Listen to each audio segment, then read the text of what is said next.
大家好啊，今天很荣幸，我们邀请到LifeQ 这个公司的 CEO 来做客。LifeQ 呢可能是一个大家不太熟悉的公司，但是我相信未来会大名鼎鼎，会有很多人越来越熟悉啊，因为他们在做一件了不起的事儿啊，就是用可穿戴来实现对一个人的健康的完整的监测。因为我们都知道呢，现在这个一方面可穿戴的进步其实非常大啊，当然呢另一方面大家会联想到，比如像苹果啊、小米啊，当然有很多这个可穿戴公司背后的算法就是 LifeQ 提供的，但是 LifeQ 本身呢还有一个更大的梦想啊，就是能够通过可穿戴实现对健康的完整监测啊，就是我们过去古人说叫治未病啊，但是实际上做不到，对吧？因为你都不知道这人健康状况怎么样，怎么治呢？啊，所以这就是 LifeQ 在做的事儿哈。可以说我相信哈，未来我们大多数人都会用上LifeQ 支持的产品啊，都能真正的把我们的健康监测起来，从而做到长命百岁啊。所以也很荣幸啊，今天请到这个 LifeQ 的 CEO Laurie 来做客啊。So Laurie, just a short introduction, and then we can start. So I just told them that you're the CEO of LifeQ, and LifeQ is to me is a very unique company. Also, it looks like you're providing solution for wearables, but in fact, you're providing solution to normal people that you give them a solution or you give them an overview of what's their health situation so that they can improve. So why you start with this business sounds to me it's more reliable business that providing service to wearable companies rather than do this. Also, is like a huge business, but we start with, but it will be very, very difficult to start with, right? So why you come with this idea? Yeah, I think each one, as you know, if you look at my personal life career, I've been around for many years in the VC business since '86. I've been in big corporates, and you know, once you cross 60, you have to ask yourself, so what's next? What do you do? You know, and you know, you still have another good, you know, how many? Hopefully 20, 30 years, which you can drive. And one issue which has risen in the last 30 years very prominently is the onset of chronic disease, and the whole healthcare system that is unlikely to cope. And as we all know, what happened is that, you know, there was sort of like different phases in medicine or healthcare. There's sort of like the phase before you have all the microbial agents and where you start dealing with acute disease, bacterial infections and things like that. And you know, during that time period, which is, as we all know, from you know, the late 80s to 1800s to the 1900s, you know, lifespan have really doubled. Lots of good solutions have been found for problems with hygiene, and which was largely infectious diseases, which was a problem. As you recall, that as society have moved from an agricultural environment to a more industrial environment, there was people together, there was a lot of acute disease. So the problem which you actually have solved then was fantastic, and people lived longer, but then life have really changed a lot in the last 50 years. You know, technology has evolved substantially. It changed the lifestyles, the habits of people. Food has become available. People have been able to buy more, and suddenly you find that all this wonderful developments have caused a new trend to happen. People live longer, they eat more, they are more sedentary, there's more stress, and it actually just caused the whole evolution of a new tsunami of chronic disease. And therefore, suddenly, chronic disease in aging has become important things, because as people live longer, it's not like in the older times when they were 40 years old and they die suddenly. Now they live longer, and there is a sort of a morbidity period, a sickness period before people die. And you have all the diseases of aging, you know, all the neurodegenerative diseases, some cardiovascular diseases, you know, cancers and all these things, which really just, you know, flourished up very quickly. And it's very clear that the current healthcare system cannot cope with it, because it's already in the US approaching 20% of GDP. In the world, there's no ways, that one can have 25% of global economic wealth being used just to keep those people which are driving the wealth alive and well. So what's quite clear from the chronic disease versus acute disease is that it's not something that the pill can just solve. Right. That you can just go to the end of the career and you just get to a position where you say, doctor, please help me out of this problem area. Right. It's something which actually the onset is over years, and it starts some 30, 40 years ago. It started when you were sort of like in the 30s, but now that become all earlier because the problem have really moved into the children. You could see that non-alcoholic fatty liver disease, metabolic syndrome, all these things starting to move much earlier. So suddenly you have to have a solution where you have to detect these situations earlier, and you have to provide tools for people to help change it. And it's quite clear that lifestyle needs to change alongside the more traditional healthcare approaches. And I think for that, for me as a person, that was a very interesting opportunity. And in the case of LifeQ, I was approached by 2 PhDs in systems biology or biochemistry. And the whole idea came in, can one basically electronify physiology? Can you provide a little bit like Star Trek, in real time, an electronic version of humans, and actually use that to sense the problem? And a best way of describing it, if you have an acute disease like let's say you have a chest congestion and you go to the doctor and say, listen, I have this symptom. The doctor can then say, well, let's do an X-ray or whatever, see whether you have tuberculosis, or pneumonia, whatever. The problem with a chronic disease is your brain cannot sense it when it sort of like happens. And therefore you have to have a tool which can actually pick it up early before it's really being defined as a disease. And as we all know, that's a little bit of a strange way how the medicine world works. They, if you take blood sugar level, if you're just one notch below a certain level, then they say you're healthy, and just one notch above, then you're sick. But actually, it's a thing which actually develop over years. And therefore, you need technology to almost solve the problems which technology brought. And I think this is the wonderful thing of wearables, where if you can get someone to wear it continuously for many years, then you start developing a new brain, a brain for chronic disease versus a brain which we have today for acute disease. Right. And that brain is necessary to actually spot these, to be a little bit like a guardian angel, but not only to determine them, to help you to solve it. And I think that's where there's a bigger problem today, in today's world, because there's a lot of knowledge available about these chronic diseases. And, you talk about the whole suite of cardiovascular diseases, the cancers, the neurodegenerative diseases, and all the metabolic, disease which almost underpin these things. Right. But and there's so many influencers out there say, listen, you have to focus on sleep and you have to focus on exercise, and like it's not changing the situation. You find that people hear this, they listen to it, but how do you get them to become part of it, to actually start becoming the CEO of their own health, to become to know that they have a responsibility? Because I was intrigued by some feedback from some medical professionals telling me that you have sometimes diabetics which are knowing they're going to lose a leg, yet they don't change behavior.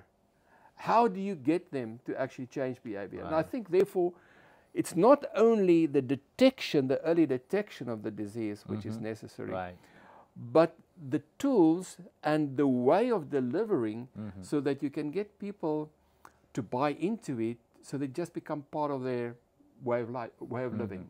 And I think this is really the crux of LifeQ, what we wanted to achieve. We wanted to have the ability to pick these things up, and at the same token have a sticky way to actually make it happen. And we can talk a little bit about how what we see the shortcomings are in the approaches. There's some consumer electronics companies like Apple, Huawei, Garmin, whatever, or Whoop, all of them trying to come forward with a solution. But when you look at it, there's certain shortcomings. And I think this is where we actually sort of like started to focus. Say, there's a gap there. Right. I mean, people understand the problem.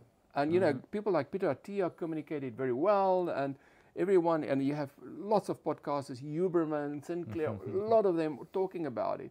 So it's not as if the knowledge is not out there. The question is, how do you solve it? And what are the best approaches to solve? Yeah. So it sounds like you pretty much like Elon Musk. You invest and then you jump into the company and become the CEO, right? Well, yeah, that's right. So if you talk about me personally, yeah. So what happened is when I was a VC at that stage, when those two PhDs approached me, right?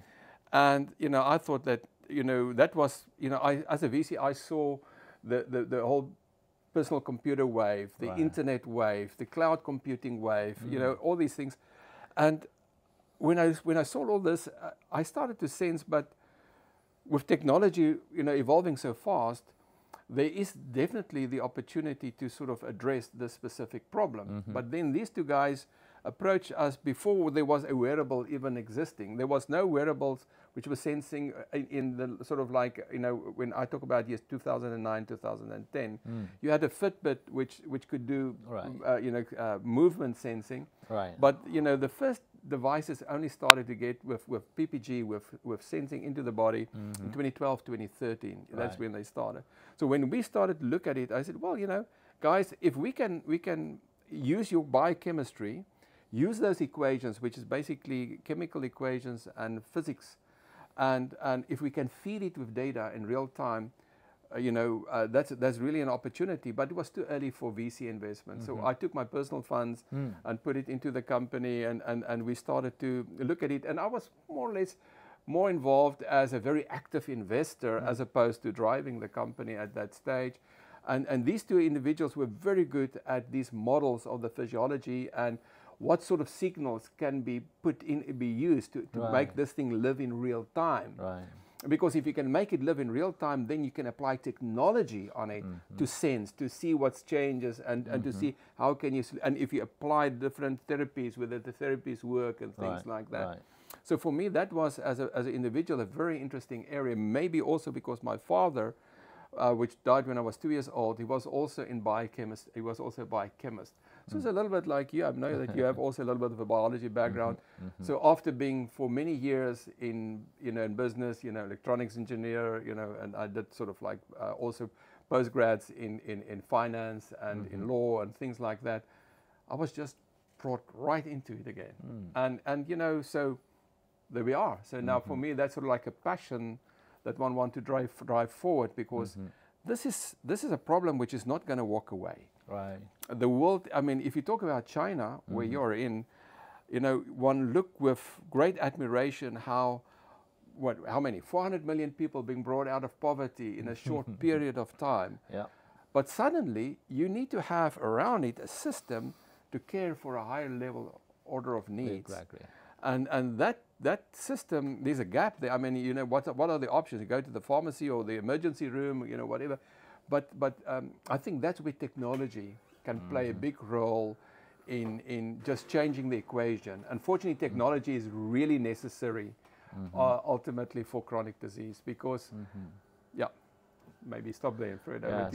So sounds like you're starting with like more like a Peter deal, putting under investment, and then Elon Musk doing investment, and then the CEO, right? So one question, since you mentioned that it was very early, so surely you can go with maybe Fitbit, the same thing doing hardware, but you set up another goal, which is not selling the hardware, but trying to solve the healthcare problems. Yeah.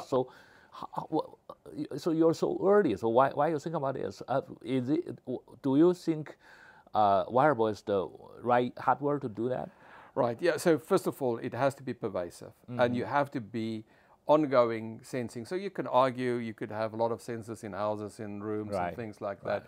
But the best thing is to have something which is a wearable, which is being worn by the person. So you have to have a wearable, and then you can be a new small company. Now you have to compete against big brands, which wearables. Now you talk about consumer wearables, not yet health wearables.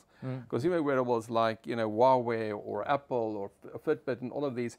So for us, the first challenge was, can we get those additional signals out of the human body to feed these models, because what these other devices do, it's very basic signals. It's heart rate, beat-to-beat intervals, some accelerometer, some oxygen sort of sensing, etc. But the inputs that we have in our system almost, it's crossing 400 biometrics.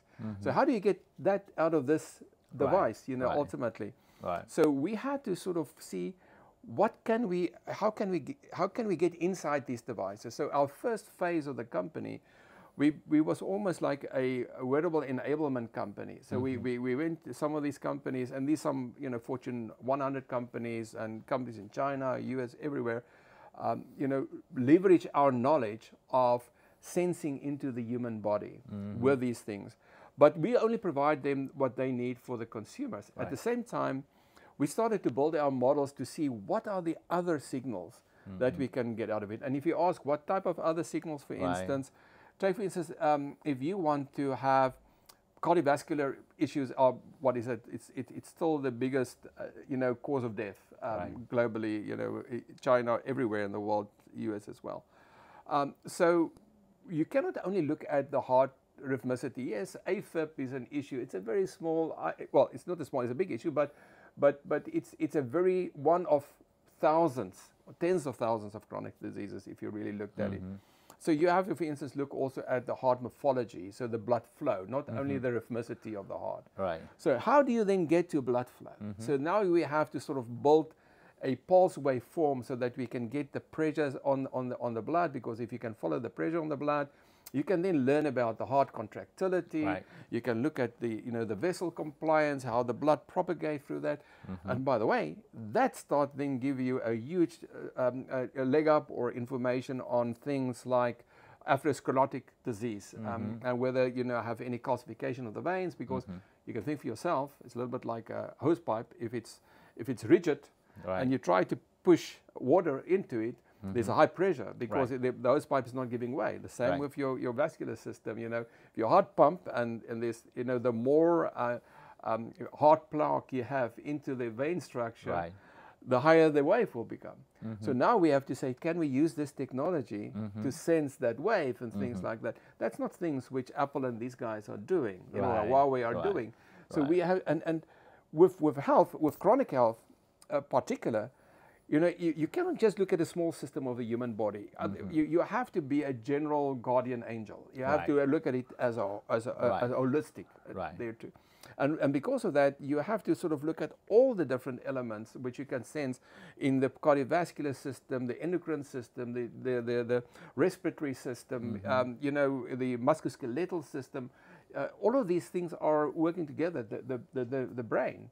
If you talk about aging, neurodegenerative is a big thing. Right. So you have to look at all of this, and then you have to do with the wearables. The other wonderful thing of a wearable, it's not only sensing what's happening inside the body, but it's also sensing what the habits, the behavior of the person. Right. Now you can start connecting the dots between the habits and the behavior, as well as the disease. Because it's the same device sensing. And incidentally, this is a study which LifeQ did, where we look at the aging pathway. So we took a lot of different people and took did gene sequencing with them and blood work with them, and of course look at their habits. And we started to develop new ways of looking at the aging pathways in the epigenome and in the DNA, and connect the dots between behavior and what you do and how it immediately impacts on aging. And you cannot really divorce sometimes the aging from chronic disease, because these things are going sort of like hand in hand. Interesting. So I think you must answer this question for 100 times. Also, I know quite clearly that your difference with the other like wearable providers, as you mentioned, that is you're more focusing on monitoring like biomarkers which influence people's health, and also monitoring people's behavior and try to compare them, right? So, but for like a normal individual, if you give them suggestions, say how you can choose a solution, including device, so that you can better know your health. What's your judgment? I mean, the approach. So I think that is one of the reasons why the other solutions are not really working. So the humans are different. you know, and they're different for different reasons. If you think from a baby, from when they're born with different genetics, right. You know, first of all. Then they grew up in different environments. You know, there's inside, you have China versus the rest of the world, but inside China there's different environments. Exactly. That environment has an impact on your health, whatever you think. Your habits have a huge impact on your health. Then your socioeconomic situation, if you are poor, there's certain things that you can afford and not afford. You are in a work situation, maybe you have to do shift work, night work, day work. So to say that the solution that will work for Elon Musk and the solution that will work for the person which drives the dumpster truck is not the same solution, because they all have constraints. Right. So therefore, you have to have something which is personalized. Now, there's also an advantage, because studies have shown that people are much more willing to sort of abide by and stick with something which is just for themselves. Okay. It's just human psychology. So fortunately, personalized solutions is also a little bit more sticky at the end. And if you gamify, but you know, then you have to sort of like produce this in a way that a person can find a natural solution given their own limitations. Now, that's also where AI is coming into it. Because what you now have a situation is, let's say you have a sleep issue which actually lead to a certain sleep disorder, just for example. Now you have the person say, listen, or the solution say, all right, maybe typically what most of the influencers say, well, you have to go and sleep on the same time, make sure that there's not a lot of blue light before you go there, don't drink a lot of alcohol before you... We all know all those solutions. But now you sit with a guy or a gal there which say, listen, I'm going to try, and then just go a little bit on, then they start failing, and then they drop out. So now you have to actually find what can you do for that specific person and circumstances, and that's where AI comes in quite interesting. So the solution say, listen, yeah, you have to, you know, let's say, get into the bed more relaxed. They say, how do I do that? And then you start, that's where holistic, the whole network start work. Well, you have to do, maybe you have to stop work earlier, but you say, but I can't stop work earlier because I was doing shift work. Well, maybe you have to shift your sleep or shift your, so that AI can make a lot of suggestions. And then you also, of course, sometimes need the human touch in the delivery. But so it's a combination of technology, of AI and humans. And I think that can really bring to bear, it can overcome the shortcomings of the current solutions which just provide information. And if you just provide the information and there's not enough depth in the entire physiology that AI can deliver a proper solution. So you have to provide more details on all systems, because it doesn't help you solve one system and you damage another, you know, or whatever. So then you also have to make it simple for the person, for at least for what they see, and that's where the bioagents come in. Where you don't want to tell a person how sick you are. You just say, listen, right, for your entire you know, person, you that sort of like better. You might live that much longer than the average person. Therefore, you have a discount. You have a younger bioage than your chronological age. But then you can keep it simple, and you can also have for the, you know, the underlying systems, you can also have biological ages, and we can drill down if you want later how we calculate them. But that makes it easy for a person to say, listen, all right, so where are the areas that I need to get attention? Okay, like these are the areas which needs attention. And then from there onwards, you know, the AI can also then help you, what are my solutions for all these very specific, and then ultimately it can be, the AI can actually keep a theme, and it marry it, by the way, with your goals. This is a very important thing. People are not only wanting to live longer and live healthier. They want to be purposeful. They want to achieve things. So they have goals in life. Now you have to marry all these wonderful things about health and life, you know, sort of lifespan and health span and all these things, but you have to marry it with the goals in person. AI is very efficient in doing that. So to connect the dots between what do I want to achieve tomorrow? What do I want to achieve? I have a family, I have kids, you know, how do I actually bring them all into the picture? So I think that's where AI comes in very handy, is in the solution delivery and to make it personal, and so that you can almost talk to your own physiology. Right. So I think you're providing a much larger picture than just look at the personal health, right? So correct, because that's a problem. Because you have all these influencers which look at personal health, right, but it's void of the larger. You know, for me, if you ask, for instance, so people sometimes ask, even if you talk about you know, health span and lifespan and health span, you know, lots of words around that, and then say, right, that is the quality of living, etc. Then, you know, the point is there. I think about it a little bit differently. Right. That every person have a blueprint. There's something which you can be. Right. And someone else can be something else. Right. But you do want to enable that person to be becoming the best in terms of what they can be. And therefore, it's to find that optimal solution. It's to get the best the best performance for you. Right. Not you know, sometimes you have the Facebook syndrome, you know, where you have seeing all the people put the beautiful pictures in the Facebook and say, oh, look, I'm not as beautiful as that. And you're being confronted by that. And that's what's happening, unfortunately, in the influencing world in health, where you have people and they say, listen, see how well you have to sleep 7 to 9 hours, and you know, you have to have this fitness regime, and you know, so many high intensity training, zone 2 training, and all the various things, which are all valuable things. Right. But sometimes when a person look at that and say, but I will never be able to do that, you just lose that person, you know. And therefore you have to find what that person can be. So for me, it's not only living longer and living healthier, but to reach the most optimal position in terms of what you as a human can be. So our solutions is not only about health, but is to enable a person to get to the most optimal living. And I think that's what I want to emphasize. Yeah, I totally agree with you that most of us, when we do exercise, we're not dreaming of become like a Arnold Schwarzenegger, but we just want to be a little bit stronger. That's it, right? Correct. But another thing I think always make us struggle is that yes, I know I shouldn't drink too much alcohols, or I should sleep earlier. But you know, there's always something attract me to do, or so. I mean, what our behavior, lots of our behaviors is against. Maybe doing some damage to our health, and at the same time, exercise seems to be anti-human nature.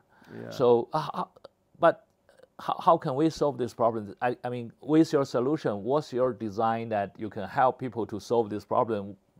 We want to have instant pleasure, or at the same time, we want to surely have a long-term health. I think it's to find the best middle ground in between all of these. I don't think you can. People are always communicating the extreme, and then people are running away from the extreme. You know, that's what you say. Arnold Schwarzenegger versus just regular. Right. I think the best way is to find what's best for you. Okay. And therefore, that's a wonderful thing of these devices. It can say a lot about your daily living in terms of it's amazing what it can tell you about your habits and things like that. So, and technology is powerful to actually analyze that habit. So it actually start learning your constraints. It start learning, well, you are not the exercise type. Right. And therefore, for you, perhaps, maybe it's more important just to have a walk in the park and in a different way. So why do I then want to push you to go and do high intensity training? And you're not going to do it. And but who knows, maybe if you start walking a little more in the park, maybe some stage you feel a little bit better and say, maybe I can try it a bit, you know, type of thing. And then you can just be nudged. So for me, it's sort of like micro habit adjustments, which we talk about here in this all. And you have to have a continuous continuous feedback loop. That is critical. You know, there was a lot of questions, you know, so if you talk about the two camps which I start seeing in the research world, they talk about the guys which are for these biologic clocks and reversals and so forth, and then the others which say, no, this is just it's a bunch of baloney, will never happen, you know. And if you really think of the guys which are critical about biological aging and the determination of it, the determination thereof is that, you know, A, the outcomes is all over the show, and B, so what are you going to do about it? How can you actively make use of it? Right. What we have found is that if you have every second biological age, you know, adjustment, and if you have a system which actually provides a consistent view of that biological age, and I will tell you now where we are, that then it becomes purposeful, because now you can actually implement what this AI tells you, etc., and you can start seeing, is it moving the dial? And you don't need to wait for 3 months until you do another genetic test or a blood test or whatever. I mean, these guys, what they do is wonderful, but you cannot experiment. You cannot you cannot tune yourself, because you can't just wait for another 3 months and say, all right, now I'm going to do this change, and wait another 3 months, now I'm going to do this. You have to continuously be able to do that. And for that reason, it's important to have some tools available. Now, here's something interesting. When we did our cardiovascular bioage, it's the only, to my knowledge, the only aging clock in the world where you don't need to put in chronological age. You can put it on a young person or an old person. It will actually sort of like double down and go to the biological age. I did an experiment. I don't want to name the technology. So there are technologies out there, consumer technologies, where you pay $500 and then it look at your bio age and things like that. I did a deliberate experiment where I actually used different phone numbers, and I gave a different age, you know, for that. And I took the blood in a short distance from each other, and I sent them both back. And the one told me I have a biological age of 57, and the other one I had a biological age of 37. Because what it look at age acceleration and deceleration, but it used your chronological age to actually benchmark against. So in our case, you don't need that. So these technologies evolve, so they become more consistent. We could actually show the signal, the accuracy is more. We actually also have found that the methylation-based biological age determinations, they're a little bit all over the show. So even if you use your own, go to the same provider twice, you know, you easily can get 2 or 3 years sort of like variation on that. And then if you have that type of variation, how can you see then if you do some changes, whether in a month or 2 months it has result? Now I can, it was quite interesting. If you look at our analysis, for instance, of the pulse waveform shape, we can, and you can see the graphs, they are not all made available to the consumer, but you can actually see in the graphs how things are changing in weeks. And you talk about heart morphology. So, and these are not things, it's not because of acute infections and things, you know, heart rhythmicity is very much, you know, like resting heart rate, all being, you know, heart rate variability, if you're sick, is changing. But your heart morphology takes some time, you know, to adjust. We can actually see those, and we can monitor those with this very blunt knife, dumb instrument, you know, we can get there. So I think for that reason, Ishwan, I'm extremely excited about what these technologies can do. But it's hell of a hard to deliver. You ask the question, how do you then get to the consumer? So we did initially just do the sensing integration on these devices. But we have now found, after a lot of experimentation, that the technology to make sure that your models in the cloud, which need all different signals from the devices, connect continuously in a consumer system, that the current operating systems of consumer devices struggle to deliver. We make use of them right now, but I think in the most optimal sense, we will have to adapt some of the operating systems, and hopefully some of these big device companies will work with us. You know, we had some of them which work for us. They are just very focused on consumer electronics. They're not focused on health. That's sometimes a problem. And so the question is where we're going to land with that, we will see. At the moment, we are still making use and having partnerships with consumer electronics companies. But in time, I think we might have something a little bit more purpose-built. And by the way, which can replace a consumer electronics device. It will still give you all the consumer electronics, will give you all the fitness information and sleep information and everything. But it's capable of giving you that much bigger, you know, and then we will be able to sort of take the number of chronic diseases that we are currently monitoring, just expand it like. Yeah, that would be great. I think lots of people have another idea. You know, we see all the progress in like especially aging technology, right? We see the like a stem cell, we see the cell reprogramming, things like this. So maybe a lot of people will think that I might not need this, but when I'm really old, when I'm really having the problems, I may like change my organ or change my blood.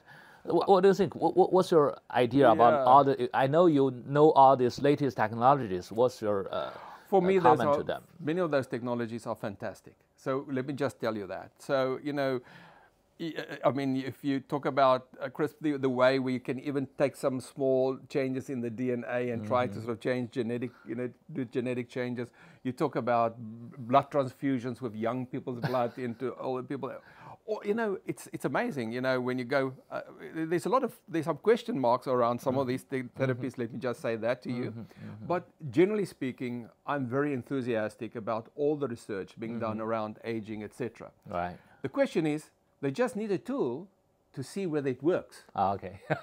and many of those tools, all right, so these can be a therapy, which is sort of like it's like a big hammer, which you hit instead of small, small ticks. Right. Now, it's questionable to what extent you can really reverse things. You know, particularly if you think of neurodegenerative disease, let's just think of it. You can pick up very early with some gait that the person is sort of like is on their way to some sort of like Alzheimer's, sort of like at the preconditions, mild cognitive impairment before you get to Alzheimer's, before you get dementia. You can pick that up. There's still a question, is there going to be that miracle drug for Alzheimer's to just reverse it? You know, so that's just one disease. So of course you're going to try to sort of be younger and, as you say, use these, try to some gene replacement technologies and things like that. Well, I think at this point in time, they're not there yet. Not yet. They are not there yet. And by the way, I think the best way is if you allow the body to do the job. Right. And I think if I can just maybe summarize one last point before throwing it back to you again, Ishwan.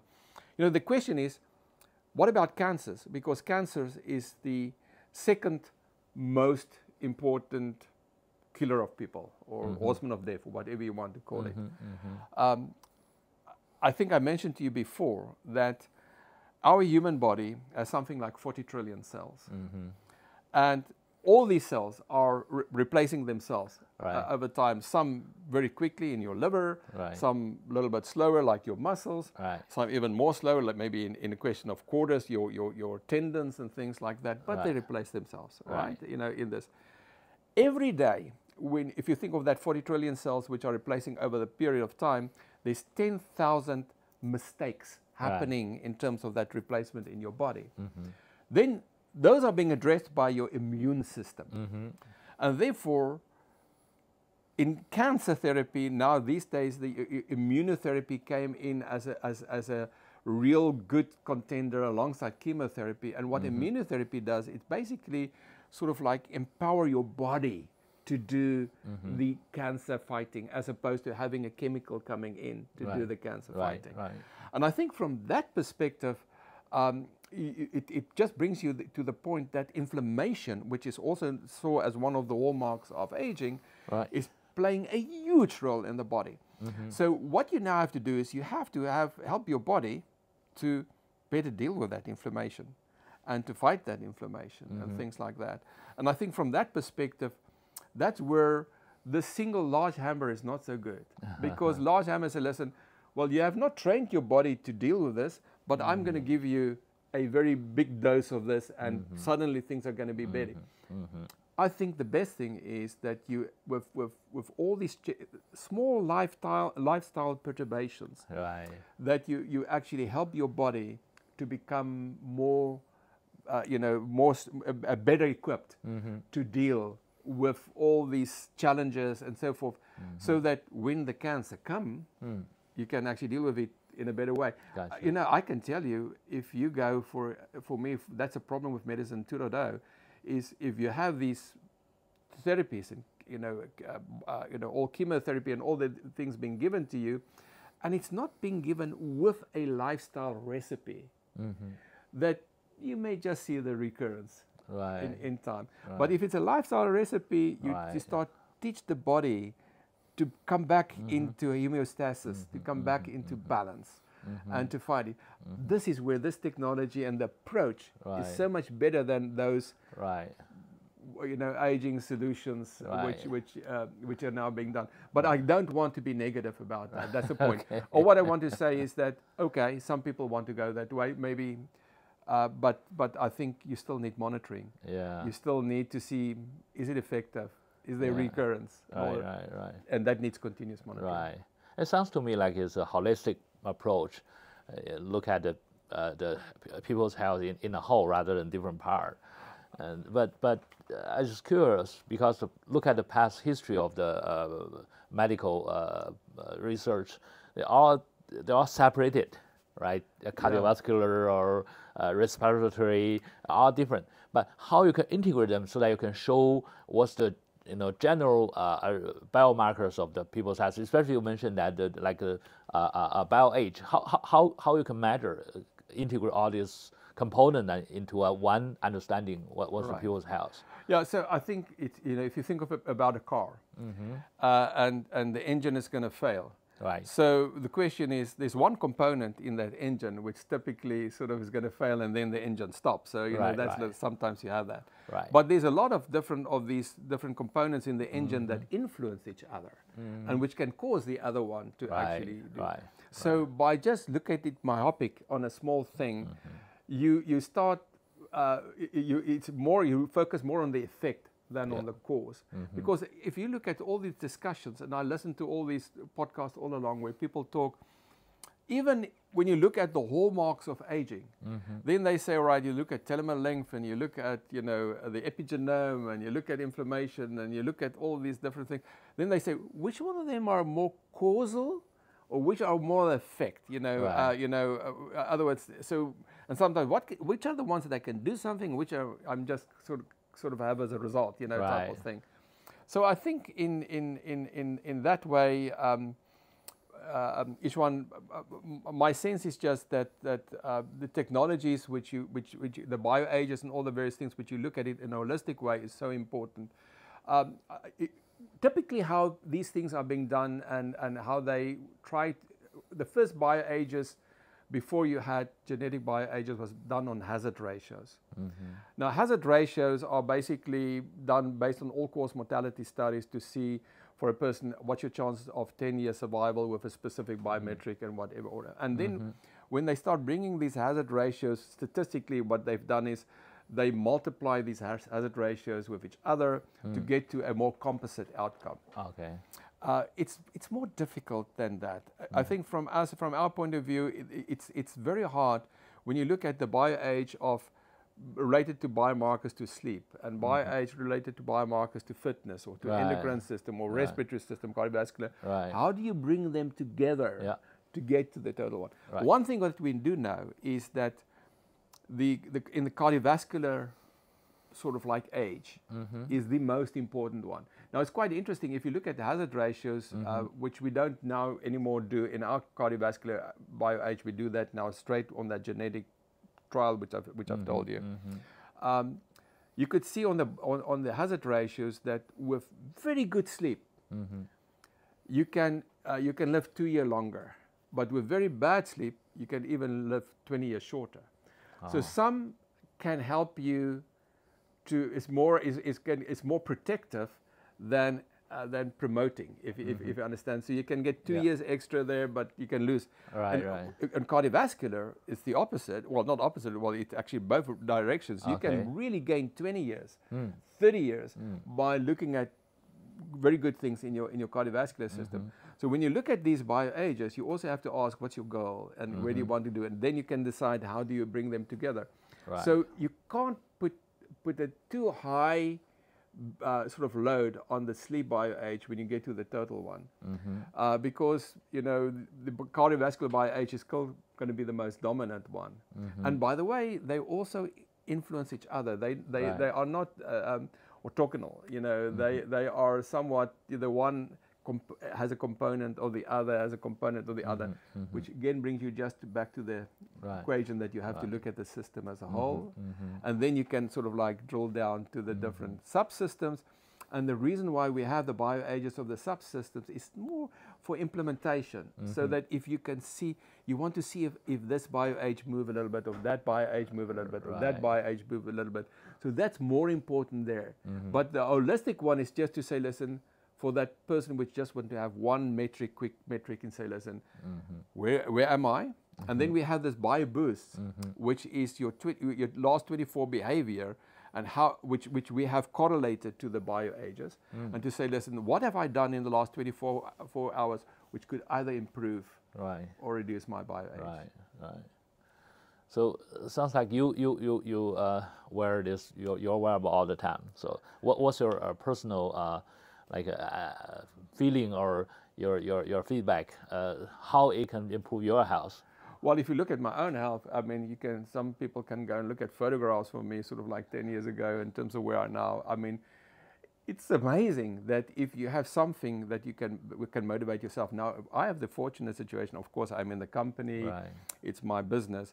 But, you know, for instance, my wife make use of it as well. And so we compare these leaderboards, and we have fun around that, really? You know, say, listen, who has the biggest discount here, and, you know, who are the top here. So for me, that has become quite nice. And sometimes I just want to have my gold circle in the evening. And sometimes I'm so tired, but I said, listen, I still have to go and do a fitness session, otherwise I'm not going to get a gold circle. So I'm motivated by it, I want my gold circle, because it's always, but it's, so I know a lot of older people, for instance, Ishwan, if you are in the 70s or the 80s, where you know that you only have maybe 5 years left, or 8 years left, or 10 years left, hell, then it becomes important. Then I can tell you, some of those older people, when they look at this and say, I'm now going to walk up and down this mountain because I need because it's dramatic for me if I start losing, and my bio age and my chronological age is getting closer to each other, know, type of thing. Because remember, when they're on top of each other, you're gone, So you have to So I think from that perspective, I actually make use of it. For my sleep, for instance, we have the circadian window. Like, I've just now traveled from the US to China. It's at East Coast. It's like you. It's a 12-hour time shift. I landed on Sunday. Monday morning, 7 o'clock, I had a meeting with you. So here's the question: how do you manage it? So fortunately, with a tool, I can see my circadian window, and I know that I actually want to either end my sleep in the circadian window or start my sleep in the circadian window as I adjust my circadian window. So now I use this tool, and I'm as fresh as can be. I've struggled in the past when I did the sort of like 12-hour time shift. But with this tool, I can actually manage it. I can plan it, So that's, for instance, that. On my mental side, we have, for instance, a circular clock which look at all your stress situations during night while you sleep, because you also have stress while you sleep, or during day. And then you can actually spot the areas where we can see the stress actually appearing. It's almost like having a heart rate variability monitor on you all the time. Of course, this is not as good as a heart rate variability monitor, but with our solutions, we're getting very close to it. So we can actually now show a person typically every Wednesday you have a little bit of stress at 3 to 4 p.m. What happens Wednesdays at 4 p.m.? You can start asking the questions, and the AI can start asking the questions, and come forward with solutions. So for me, it's a wonderful. I'm just having fun by looking at it, where but I'm a little bit different in this sense. That's also my business, so I love it. So I'm probably not the fairest, the best, the best use case to see what would be for the everyday person. But we know a lot of everyday people using it, and which have made. One example, for instance, is our VP Finance. He's an avid cycler, and I know he gave me permission to talk about that. He's an avid cycler. He's doing in what's called some of the most difficult bicycle races in South Africa, which you can do. you know, he's exercising at zone 5 every day in his heart, etc. Through our technology, you know, you could see his pulse waveform is not right. Okay. Even though he's pushing it, like, I mean, maybe exercising 2 to 3 hours a day, and, you know, pushing, you know, his heart rate up to, and when he got stents,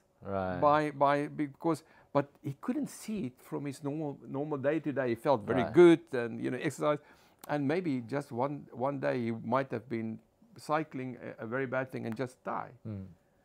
And you know, spotting those things. So there's practical areas where these things could be helped. And I think as it will start giving you sort of like feedback on your chronic disease, just in the background, and you will start to say, this is interesting. Maybe it's good to have this guardian angel. I don't want it to be too front of my face, but I want it to have it somewhere in the wings, so that it can call. And that's where, you know, I have these conscious companies now also thinking of using this. You know, as you know, the conscious companies, you can actually subscribe for, you know, maybe pay $5,000 a year, and then you get MRIs or scans and things like that, and all the various things.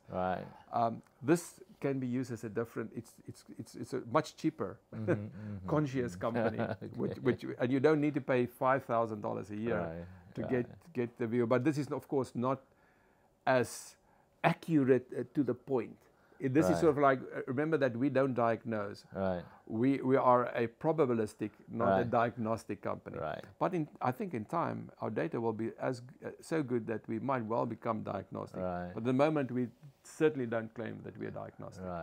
We are more a friend of the current medical environment. We are not the competitor to the current medical environment. Yes, there are some another type of healthcare service company, like you mentioned, like Human Longevity. They're providing very luxury fMRI, but with very high fee. And so the question is, I think you may have this problem as well, that when surely lots of people cannot afford to pay that, but at least that's so-called medical level record. So if you present that to the doctor say, oh, I'll accept this. But if you present like data from the wearables, doctors may say, no, that's maybe not that accurate, right? Yeah, and again, that's why I was making the case very clearly that this is like a symptom, the equivalent of the symptom. You don't go, when you go to the doctor and say, I have a congested chest, you don't know whether you have tuberculosis, whatever. Whenever we say, listen, there's something that's not right, we have a probabilistic on 4 or 5 or 6 chronic diseases maybe, but we don't say the person have that. It could be a tool for the doctor, because the doctor also sometimes look into the crystal ball and wonder, what diagnostic test should I do? So for us, you know, it's not to replace a diagnostic test. Now, of course, you try to avoid what they call, you know, too many false positives. Too many times that you go to the doctor and say, hey, doctor, my wearable tells me there's something, you know, please have a look, you know, type of thing. And that's the problem with the consumer electronic devices, because there was so many false positives coming through that people almost rebelled against it. And the medical professionals say, no, I've heard it, too many of those, you know, that type of thing. But I think in time, this will actually become, the signal to noise ratio will become better. You know, as you go through, in general, signal to noise, you know, less false positives and things like that. And I think it's just like your symptoms. You know, sometimes in the morning you feel a little bit congested, but you decide, I'm not going to do anything. I'm just going to carry on or whatever. You have to be apply common sense and say, listen, is there something that which is just worth me going to the doctor and do that? On the other hand, the computer can do a lot of things, because with these conscious companies, with your permission, that's one of our ability, because we provide this continuous data throughout the day. The dashboards can be with the doctor or the monitor person, and they can actually decide, hey, Ishwan, you don't talk to me, but you know, when I look at your information here, this doesn't look too good. Please come in. Which was, by the way, the case with my friend, which I just mentioned to you. Please come in and, you know, let's look at this. And I think from that perspective, you know, it could be very, very, very handy and powerful. Yeah. In fact, therefore, the doctor will actually see this as something which will bring somebody earlier to them. Now, we have the problem that the medical system have to work with hand in hand with this, because you know, in the past in the US, where you had the healthcare systems, and you know, they don't want you to, they would not focus on preventative healthcare, because if they invest a lot of preventative healthcare and you then move to another healthcare system, the other one get the benefit, you know. But I think more and more now people start realizing we just can't continue on this pathway. We have to be a little bit more preventative. Doctors are buying in, healthcare systems are buying in. It's just a question to find that tool.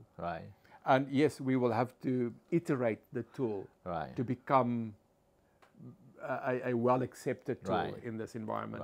But it's complicated. And I do want to emphasize again that what we do and what the consumer electronics companies do are totally different. Even though we both use a wearable. And I think what we do is also, some people think, oh, you're just AI. No, we're not just AI. It's causal models. It's biochemistry. It's hardcore medical science that we use. But we use AI in the delivery and the analysis of all these things. So I think in time, Ishwan, it will be there. The question is just when and how long it will take. You know? I see the progress in especially not in the medical sector, but let's call it like healthcare sector, that because wearables, the other devices, electronics can detect lots of the data coming from human body, and surely AI is capable of reading that and find out the symptom or find out the pattern, so that we can know whether the disease or not. So I think in the long run, those data, those signals which is not recognized today by the doctors will be accepted by them, right? Correct. But what is important there is that you can maybe detect with those episodic or periodic monitors, because remember, this is just not, it's when a person happened to be tested or going in, it's not good. But you know, if you want to start finding an answer or a remedy, you need something which gives you continuous feedback. Because otherwise, you cannot sort of find the right recipe. You cannot see, does this work? You know, and as you continue the week or the next week, you know, whatever, is it really sort of getting you to the right direction? And that is where I think the problem is, if you just rely on that broader medical data. Maybe for diagnostic, it will be good. But for therapy, I'm not so sure. I think for therapy, you need sort of like much quicker cycles and feedback. And I think therefore this is not, it's not an or, it's an and. So all the other things are important, and the more information you have, the better. But this is something which actually is just something, a very important part of that ecosystem, to make some of the other information more valuable. Because you want to have that diagnostic and you want to do something about it. I do agree. You know, my background is biology.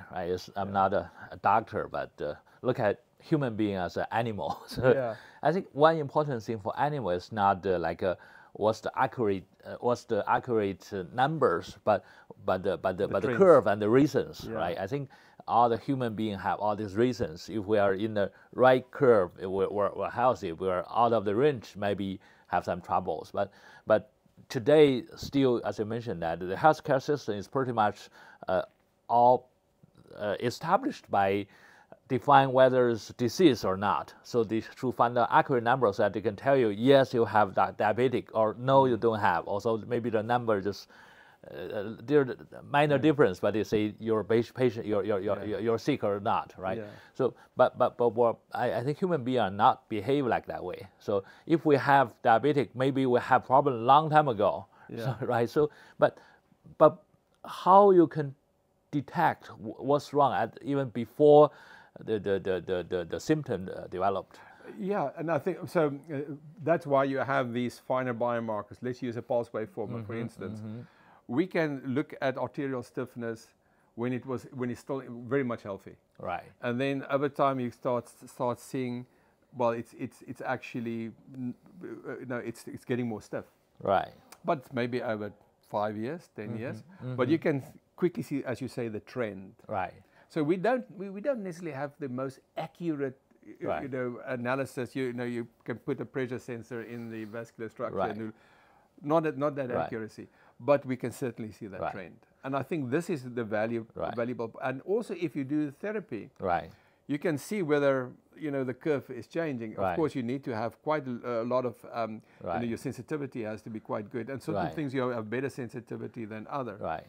I think overall this will keep on developing, Mm-hmm. but it's already good enough to provide sort of that high-level view. Right. It's already good enough with AI to looking a lot of biometrics to come Right. forward with a lot of lifestyle Right. recommendations. And this is really what it's all about. You want to have those lifestyle recommendations to be on a very healthy path. Right. Right. And then, you know, what is the sort of like the cherry on top is those recommendations to be also the best of yourself. Right. Now. Right. It's not only about your health in future. Right. And it's the same biometrics. Right. Because this body is just, Right. it's biology, it's cells, it's Right. biometrics. Right. And therefore it's like having your car and you have a dashboard and you have the view on Right. the inside and you Right. can monitor and see before things go wrong. Right, right. So it really solved my question for a long time that also when a patient can be taken care of in the hospitals, but or normal people, if we're not sick, then really nobody take care of us.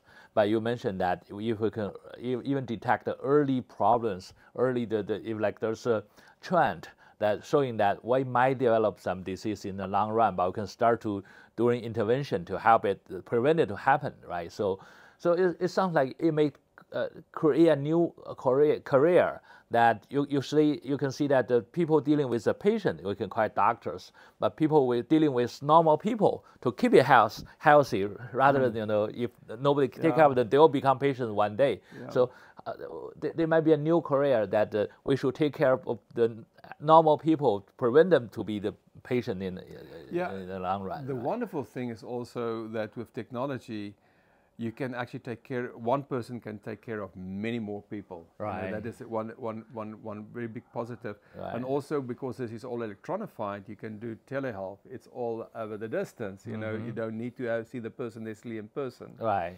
And you can monitor at the distance. You know, we have the situations even for the elderly care. Right. Our system, for instance, if a person you know, you may live in the U.S., but your parents might live in China, Right. and you may have a dashboard there to see whether your mother, when she wake up this morning, she's a bigger fall risk. Right. And you know, and even if she move around, we can actually do the analysis and say, listen, hey, you know, she's really a fall risk today. Right. You may phone your brother in China Right. and say, listen, hey, Right. go and look at mom. Right. So. And take note what I've just made you now the health provider. Just you as the kid of the parent. Right. So it's not only for healthcare professionals that we talk about. We talk about bringing everyone into the healthcare system. Right. Because the technology is powerful enough and it's on a level enough. It's a lifestyle level Right. that you can engage. You don't need to be that super duper doctor. You know, in terms of doing that. So yes, I think there is definitely a different sort of like category of medical people coming out. Right. But there's also, from another point of view, most medical people have not been trained in lifestyle or nutrition, or these things have start to emerge now. Right. So as they start seeing it's important. They've also not all been trained to deal with data. Right. Because data is something which is foreign to them. Right. So you have a different class of a medical provider or a care provider, which you know it might like for instance the cardiac technicians is more there to analyze the data, etc. And then the cardiologist like perhaps to do the serious surgeries and things like that. So what we basically say, we can lower the level of triage. You can empower nurses and pharmacists and people who have just limited medical background to be much more powerful. In fact, I think when I go to my GP, most of the time my problem, because I know exactly what my problem is, but I need to go to the GP to get the prescription, can be dealt with a physician assistant or whatever. You don't need the GP. So yes, I think it's bad to use the word lower level, but let's say people which have not spent that many years in training can actually deal, they can take off 60, 70, 80% of this quite easily. It's just technology make it more capable. And also you must remember that in the old days, you can think even in China, it's these very old wise people which will be able to know whether you have a specific disease in onset based on years of experience. Exactly. Now technology is actually coming in and step in there, and maybe with less experience you can still get to the same outcome, because now you combine it. That's why I always say, again, it's an and, it's not an or. You know, it's these things have to work together. Exactly. So we just part of the system. We want to be, for me, the biggest thing is we want to be that early stage chronic disease detector, symptom detector, if you can call it. And then we want to be there to provide that instantaneous feedback so that people can experiment and come to the best solution, giving their own circumstances and limitations of their social economic environments and things like that, and not treating all people as if they're just the same, because you just put stress on people. You know, sometimes and people want to run away from some of these biometrics because it becomes a pain, and therefore because it's not being customized, it's not being dealt in a way how it's effective for them. And I think in the delivery of this information is the secret. The system which you build around this information is the secret. And I think that's something where we still have to grow quite a bit. But we had to first get at least the system, the basics of the system going. So what we are working on is going to be for the next 50, 100 years, we're just going to keep on evolving it. So I agree that you know, with the AI and all the data technologies, even the system can be as good or even better than the doctors. They have a more special knowledge than even the best doctors. But do you agree that we still need people in the loop, right? Oh, absolutely. And I think one of the, if you really look at all the different sort of like systems, the one system which we haven't spoke about is the emotional system. And the sort of, you know, the mental system.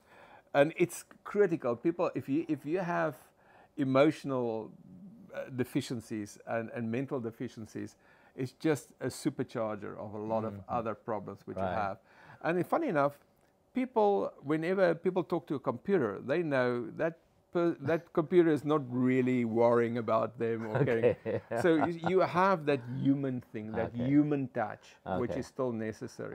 But the human touch can be different, and it can also be not necessarily. You don't necessarily need to go for the doctor. It can be someone in your family and things like that.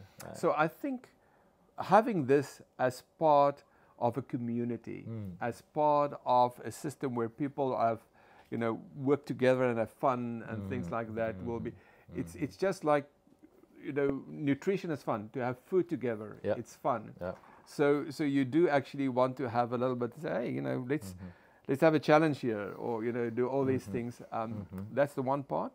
In the medicine part, as you say, AI, when it comes to all of these things, you know, humans are still humans. You are still it's still going to feel more comfortable if an experienced doctor have just had a look at the information and say, I agree with the AI. Just that emotionally put you on a better track and give you a better chance of healing. Because you know there's a human involved in that. You can't throw humans out of that equation.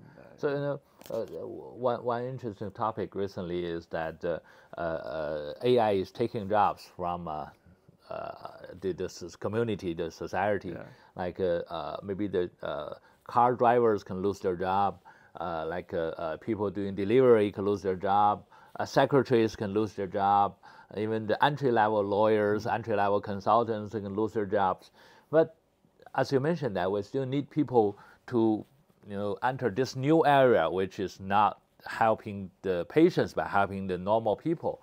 And, you know, we have like 1.4 billion people to be taken care of, right? And one funny comparison is that I ever talk with people in Baidu. They developed their autonomous driving cars. they said that there's a rule by the regulation issued by Chinese government that also you can have your autonomous driving cars on the street, but you still have someone taking care of the cars back in the monitoring room. So in average, you need one person to take care of 3 cars.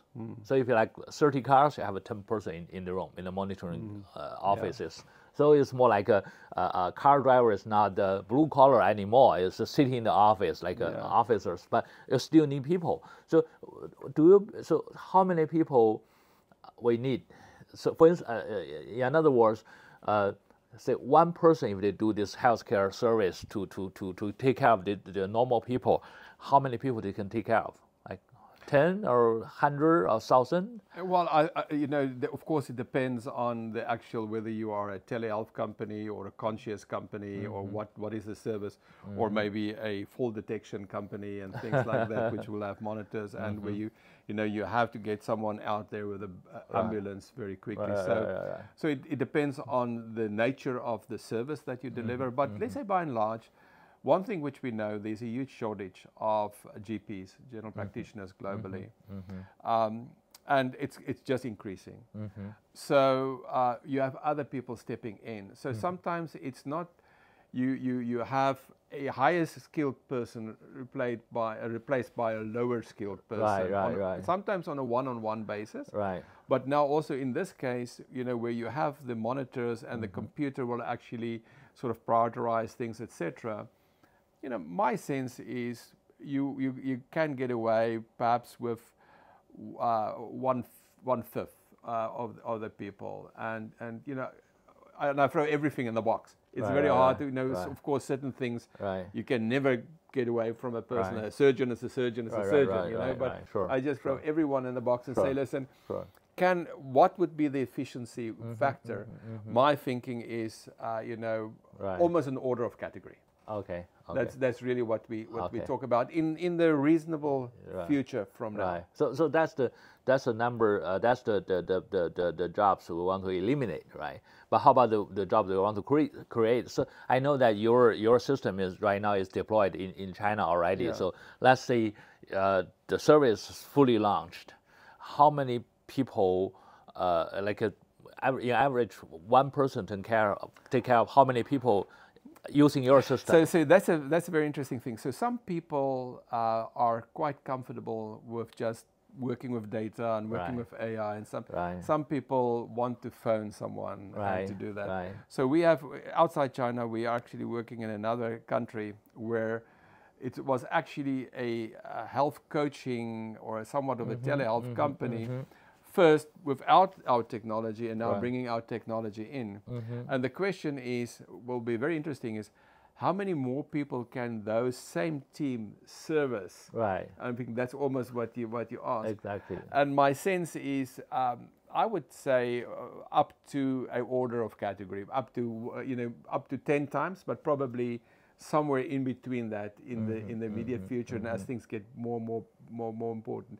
Now the question is, that also still mean that the person can connect. You can just connect shorter and in a different way with that human. So it's not a question that 9 out of 10 is never having a human touch. There's still the human touch, but the human touch is a little bit more efficient in terms of the delivery. So for instance, you can let the AI do a little bit of work, and you can come and review it with the person, as opposed to generate all the stuff which take your time and review it with the person. So now you save that analytical piece. And I think that's where these people will be empowered. But in the delivery, they still have that human emotional touch with them. So I think it will. We should also think that it will bring more individuals into the net. So question is, are people going to lose jobs? No, I think it's going to create jobs. Because we're going to have so many more people coming into the loop, but it's going to change the composition a little bit, and it's going to make humankind, I think, more powerful. What I'm thinking of, there are roughly like 10-20 million people doing daily delivery on the street. are they enough if they all converted into doing healthcare service based on your system? Yeah. Well, it's amazing how many, I mean, if you talk about the delivery, I mean, what are they have this, for instance, like in Japan right now, where, and I think in China as well, where you have the older portion of the nation increasing. Yeah. I recall when I was young, in South Africa, and we were in the rural area, the medical doctor still came to your house to give you with his bag and to look after you in those days. Huh? And then it sort of later on changed that you go to the doctor. Exactly. And in fact, what's happening in Japan now, the doctor is again going to the house, but now it's a more efficient system. Which exactly. you change it a little bit around. Yeah. So I think there's going to be changes, definitely in terms of what you do, and I think it's going to take the strain away from that everything is limited by the amount of doctors. Right. Because that was a huge problem, has been a huge problem in healthcare in China, but if we talk about Africa, in those countries, so it's again the question where technology is going to leapfrog things and can enable things which otherwise, I know that in your case, there's a lot of consumer health technologies also developing, and you have here in China almost these places where it's not necessarily the hospital where you go to and you can get sort of like some tests. Right. The people there's a few white coats there, but there's a lot of non-white coats in those environments. Right. And that's where our technology is quite a nice thing, where you can actually drive people there when you let's say if you have we sense, metabolic disorder is evolving. Yeah. You may sort of push them and say, listen, go and do a test and look with your eye into that sort of like machine, which see whether you look at the back of the eye whether diabetes is evolving or things like that. Yeah. So I think there's different changes from that perspective way, and suddenly some of these things become more part of the mainstream medical system as opposed to hospitals. Yeah. Doctors, and that's the medical system. It's going to, I think of the media, when you talk about 30, 40 years ago, it was newspapers and periodicals, etc. And suddenly social media totally democratized the media, where every person is a potential reporter, because you can have your camera. If you think of all the riots, everyone have their cameras out. They're all part of the system. It democratized the system. I think the healthcare system also is in for some democratization, if I may use the word. Exactly. I think that's really, at least made me very exciting, because as you mentioned that because of technology, it really reduced the threshold. Normal people can deliver the service. Then why now asking the delivery people to take care of my health rather than go to hospital, right? It will be much more convenient for me. The example was exactly what I mentioned, for instance, for the elderly care, where the children has why is it a doctor have to see whether a person is going to fall, whereas the person the children can do the monitoring. So you just it's preventative. You just bring other types of people in, and technology empowers you, and it can guide you in terms of what you need to do. And another thing is that I do meditation for years, and usually you don't think meditation as a treatment, right? But it may have a curative effect, or especially maybe at the early stage, it can reverse some of the bad trend. So if you have this monitoring system to monitor the result of different, you can compare them, like exercise or meditation, or just doing a vacation or whatever. So you can compare the result, and some of the ways you do may have better result than today's medical system, and you can call them doctor, or you can say they are curative. They might be. You can recommend to more people to do that rather than to go to hospital, right? And that's exactly why I talk about the bioages and the bioboosts. Because if you really think of it, if you talk about, for instance, meditation, which is part of the mental suite. Right. So if you talk about what are the sort of like levers that you can pull in terms of lifestyle, so of course you think of exercise and nutrition as very important levers. Right. And then, of course, beyond that, you then go to sleep, which is another lever that you can pull. Right. And then you talk about medication, pharmacological and supplements, which are sort of like a lever. Right. And then there's a lot of things on the emotional, mental level that you can do. That's where this come into this. And then there's sort of like a bucket for the rest, for all the other types of habit changes and things like that. Right. There's a lot of things out there. Yeah. And the question is, what if you apply them?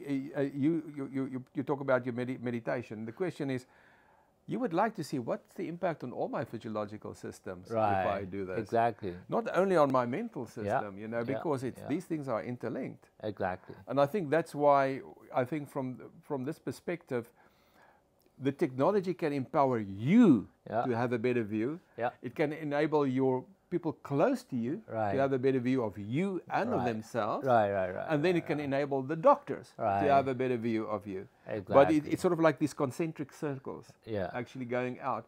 And the question is, the closer circle, which is more not detail trained, which is the one, but they're there for you every day, and they can be there for you. And if you have the tools to enable them, when it's really a difficult situation, of course you're going to go to the doctor, and going to end up to the doctor. But in the meantime, you're going to keep on improving yourself. Yeah. So I'm dreaming of like one day if everybody wear this wearable and monitoring their health, and we can even find out that for lots of people, it'll be better to their health to go to a zoo than go to the hospital or go to theater to go to theater more often. I mean, then we can say those places are better for your longevity, for your health, right? I'm going to take it even further. Which movies are the better for you than other movies? and you laugh about that, but it's really true. Yeah, because we can actually look at if you have eustress, distress. Eustress is positive stress, and you can see whether the movie excites you, and you can actually see whether that excited movie actually causes you to sleep better, to exercise more, and to do all the various things. Yeah, you can do that. Instead of having that 5-star rating or 3 or 4-star rating, your body can rate it themselves immediately without you even having to put the star down. Exactly. So you can your body can tell the movie that was a good movie. Yeah. Then one day we can compare movie with medicines about the curative effect. And by the way, and that's going to be full circle, because if you think of where Chinese medicine was, it was sort of like all that it was pre all the chemicals, and there was all the different therapies and ideas and things like that. This is just a more modern version, which are actually and to an extent, there will always be a place for pharmaceuticals. I think Peter Attia once mentioned to that, if you cannot take the hammer away when you construct a house, type of thing. So I'm absolutely for pharmacological treatment if it's necessary and where it can help. But by and large, there's a lot of things that you can do where you don't need to go to the extreme. We run too quickly to the pill, and to get the pill to solve what we do. And sometimes it's just because we feel, sometimes we just want to get to the doctor to get the comfort of the doctor. And unfortunately, then the doctor gives you the pill. But sometimes you just need that caring eye and that caring ear. And therefore, if you have this system that connect you 24/7, and this is one of the big differences between the consumer electronics company like Huawei, Apple, Fitbit, whatever, and ourselves, is that we have these third-party dashboards. And the third party can be a professional, or it can be just an individual in your house. And of course, everything needs your permissions, and everything has to be compliant with all the security laws and privacy laws. And we've solved for all of those. And it's a question of you can decide. People sometimes say, listen, so who does the data belongs to? We always say, listen, even though the data goes through our cloud, it belongs to the individual. The individual, it's just like an organ. The heart, you can never take the heart out of the body. That data is actually that person. So that's how we feel about it. Yeah, so I really hope that you can deploy the system into China and let everybody start to use it as soon as possible. Because one day, say like an employee can go to his boss, say, I have higher pressure recently, so the LifeQ told me that I have to see that movie. So I think, for me, if you talk about China, I mean, what I like from China is China did a lot of leapfrogs in the last, 10 years, 20 years, whatever. It's a little bit more of a, there's almost like a step change. Whereas I think in many other parts of the Western world, it's more of a linear curve which happened. Right. So there is the mindset of the Chinese people to try new things a little bit more and quicker and things. So that's why I'm so excited that that China's all sort of like the beginning steps of LifeQ. Right. Because you talk about an audience which are willing to try, willing to actually, and there's also the need. Because I just talk about the 400 million people, whatever number of people which came out of poverty, and over the past, 20 years, and suddenly the focus is on how do I improve the quality of my living, and how do I get to, have just a better life. Right. And I think there's a huge opportunity here, and we're very excited with the company Blue Zone, which we're actually working with to help propagate it. And we're going to work also. We have a B2B2C model, work with some insurance companies and things like that to help us to get it onto the arms of people, because that's the one challenge is, of course, to make it sticky and make people and make it effective in getting people to change. Right. Which is one thing. But the other thing is also, how do I get on the arms of people? Now, I also know that from your point of view, you feel that once the thing is sort of like just out there, it's sort of almost going to propagate itself, and you have the influencers and everyone sort of like driving it out, and I totally agree. That's very important there. But for our point of view, we still work a little bit again in this environment where people think, is this like a Huawei? So should I throw off my Huawei device to put it on or whatever?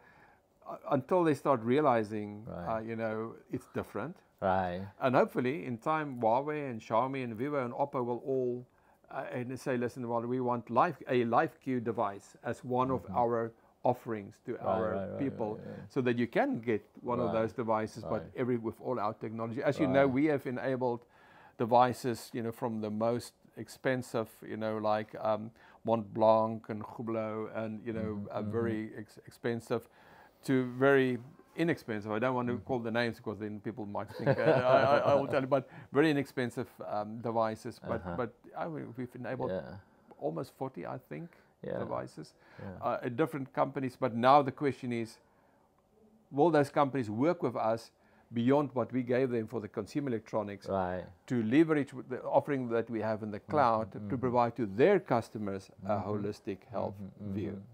And I think this is very important, that you add health to the view. And sometimes people confuse it, because if you have some of these wearables and they do 1 or 2 or 3 diseases like AFib or sleep apnea or whatever, well, this thing do health, whatever,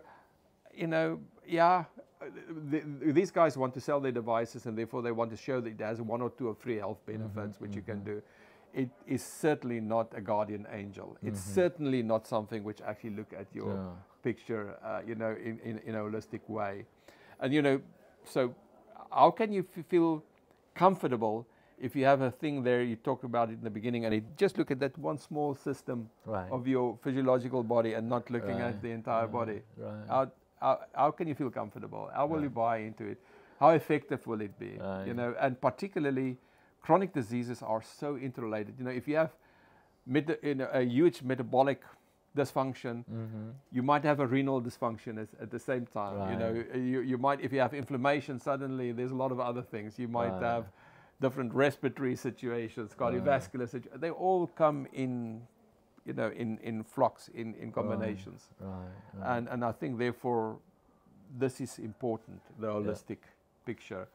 And it's quite interesting, this is the difference. These companies typically see, what signals do I have in my device? What can I do with that to sell the device more? We work from the opposite. We say, listen, what is the problem? What is the physiology? What's the problems that we would solve? What signals do we need? And how can we actually get different signals from the same device? Like, for instance, I use the word pulse waveform as an example, to solve this. So we are sort of like outside in people. They are, you know, it's sort of like looking what we want to do that and say, what can we do? They actually say, listen, more, what do I have here? And what can I offer? And they still, on the end, they are a social media company. For them, you know, there's compromises on the battery. So if you have the device, well, I have to have in this device, you know, I have to be able to share the WeChats and, you know, all the various things on that. So there's arbitration, there's sort of like compromises being made all along. And from our point of view, when you do the health thing, you have to have a total different mindset. When you do that, you have to get the biologists and the engineers and the data programmers and all of them in the same room and say, listen, how do we solve this problem? It's not the question that the device is first manufactured and say, listen, what can we do with the device? That's a total different approach. Yeah, I totally agree with you. Actually, you're right that we don't want to position ourselves as like a electronic company because we don't want people to compare with like wearables. I believe we're more like a lifestyle company. Yes, we still need that sensors and processors, but besides that, everything's different with the like hardware company. We're even thinking of, I mean, your discussion, your talk today really helped me to open the door.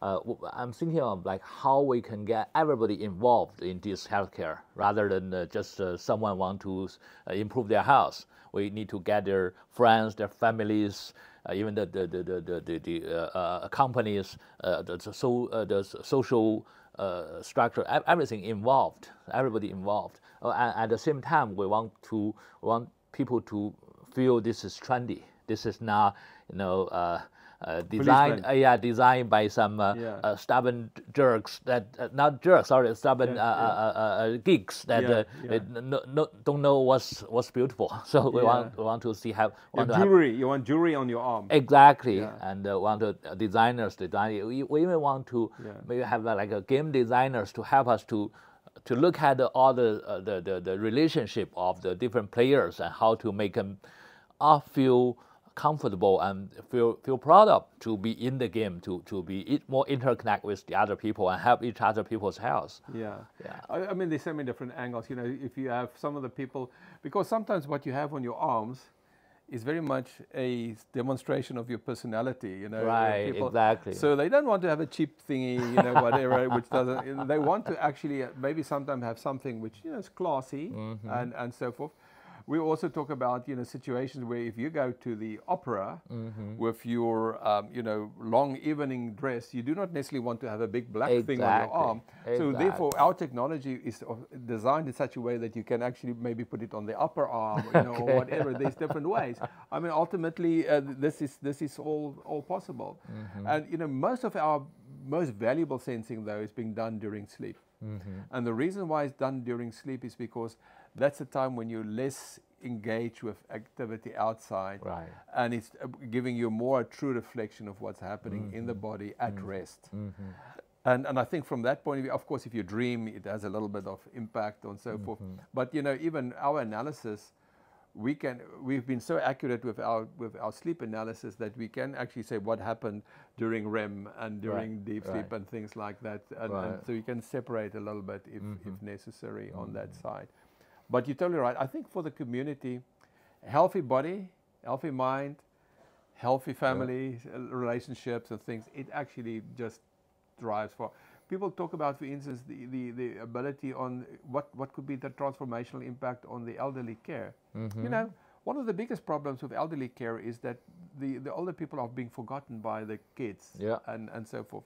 Whereas this can actually now, having them on the arm, suddenly bring them in the minds of the kids every day. It changed the total social setup and social fabric, and that's where you're totally right. That's the people which you have to start bringing into this whole picture, you know, and to make it happen. So it can ultimately, you know, as I always say, people have put so much effort on the car to have the dashboard, check engine light dashboards, and all the various things. Now it's fantastic. But the most important machine in the world is this machine. The human.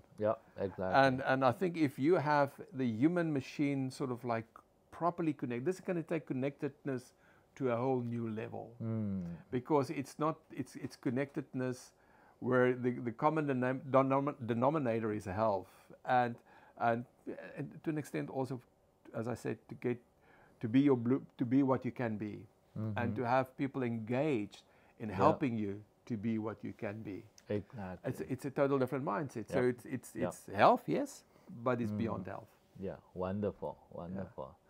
Yeah, I think it's a maybe it's a long way to go, but it's definitely worthwhile to do it because it's so important. It's as I mentioned, we as a human being should do that to provide a platform so that people can better take care of each other, and we can facilitate their interaction so that the whole community, not only 1-2 individual, but the whole community, whole society have a better health. So suddenly you talk about that the community is the care provider. Yeah, exactly. Yeah. Thank you so much. Thank you. I do hope that I can see your LifeQ's name everywhere. Thank you, Ishwan. Thank you for the opportunity of sharing all this information with you and your community. So thank you. Thank you. Hope we can have more discussion like this in the future. Will do. Thank you. Take care. Thanks.